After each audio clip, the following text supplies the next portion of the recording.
So for your first exercise, we're gonna cover how to connect your audience emotionally when telling your story.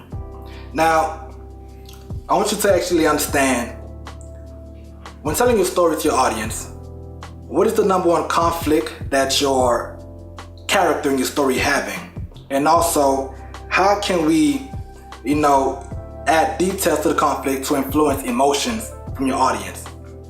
For example, right? Okay, let's say I have like this startup idea. I have like a 5-year-old son, right? And my son was like constantly coughing, like non-stop, to the point where my son started getting scared because he kept coughing so much. He would ask me things like, "Daddy, am I gonna die? Daddy, I'm scared. Daddy, how can I stop the coughing?" And me as a parent, right? My main audience would be parents.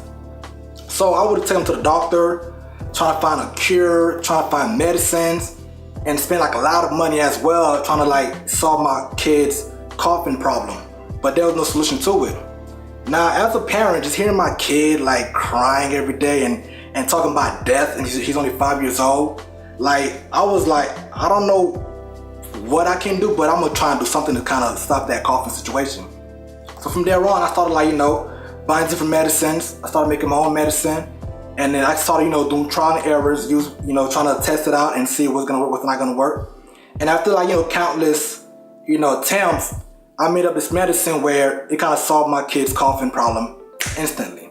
So once that happened, I went around, shared my story to the world, and I found out that there was other parents that was having the same issue with their kids having coughing situations. By the way, I have no son. I'm just making this up. So if you thought I had a son, that's a good thing. That's great storytelling. Now, one thing I did there is basically add emotion to the story.